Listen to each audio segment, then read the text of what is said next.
ବାପାର ଛୁରା ମାଡ଼ରେ ନାବାଳକ ପୁଅର ମୃତ୍ୟୁ ହୋଇଛି। ମାକୁ ବଞ୍ଚାଇବାକୁ ଯାଇ ପୁଅର ଜୀବନ ଚାଲି ଯାଇଛି। ବାଲେଶ୍ୱର ଜିଲ୍ଲା ସୋର ଖଇରା ଥାନା ନରମା ଗାଁରେ ଘଟିଛି ଏଭଳି ଅଭାବନୀୟ ଘଟଣା। ମୟୂରଭଞ୍ଜ ଜିଲ୍ଲା ଉଦଳା ଥାନା ନେଦାମ ଗାଁର ଯୋଗେନ୍ଦ୍ର ସିଂ ତାଙ୍କ ପରିବାରକୁ ନେଇ 6 ବର୍ଷ ହେବ ନରମା ଗାଁରେ ରହୁଥିଲେ। ଗତକାଲି ବିଳମ୍ବିତ ରାତିରେ ଘରକୁ ଫେରି ତାଙ୍କ ସ୍ତ୍ରୀ ମୁନି ସିଂଙ୍କୁ କୌଣସି କାରଣରୁ ସେ ମାଡ଼ ମାରିଥିଲେ।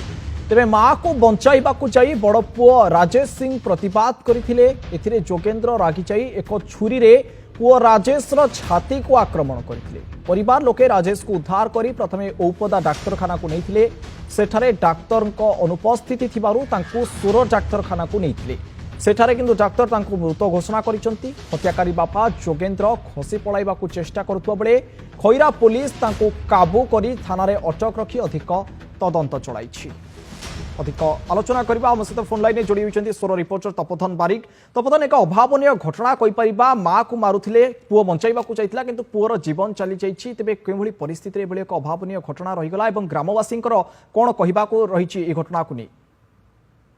हाँ देखो अलौकिक जदि आम कहीपर गतकाली विलंबित राति जोटा कि आम कहीपर मद पी और निशासक्त अवस्था बापा जोगेंद्र सिंह प्रतिदिन स्त्री की मारधर कर कुनी सिंह स्त्री की मारधर करुले गतकाली से निशासक्त अवस्था घर को फेरी घर को फेरी स्त्री को मारधर करते मारधर कर देखिए प्रथम से झी आसीला फरवा झील आसीला झील को फेला ठेला ठेला कले पुओ राजेश सिंह आसीला आसला छड़ाछुड़ी करते उत्क्षिप्त हो जाए जोटा कि मद निशार चोर हो जाता जोगेन्द्र शेष गोटे पकेट रखी छुरा रखी जोटा कि आम विजुआल देखुए छुराटा रखी छुरा बारंबार पुओ को प्रहार कर पुओ और स्त्री जो चित्कार कले से स्थानीय लोक मैंने आसी घटनास्थल पहुंचते पहुंचला घटनास्थल फेरार हो जाता स्थानीय लोक मैंने संगे संगे वसुंग माध्यम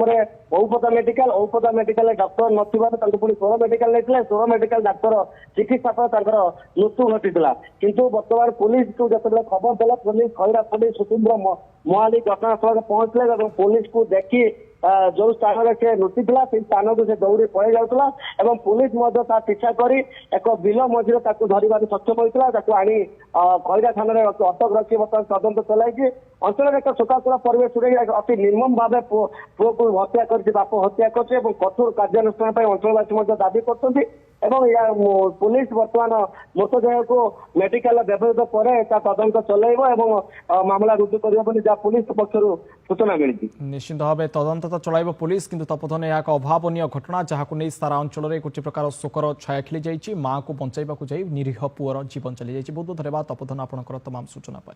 माँ झगड़ा लागुले भाई आसिक छाड़ू से झगड़ा पेलापेली होगले बापा रागिकी चाकू आनी छाती घुषले आम साई पड़ोसा घर झगड़ा नाई स्वामी स्त्री तो पु बाहर कि माँ कहीं मार्च ये विषय कथा नहीं बाहर बापा को धक्का पकईदे पुओ को तार धक्का पकईदे पुओ धक्का पकईदे से पुओ कहे तू मत बाप ही मारना कौन ये विषय कथा नहीं कि बापा घर तू पशे गोटे कौन छोट चाकू गोटे अच्छे घर पनीपरिया काटापी से चाकू भी छाती मारिदे।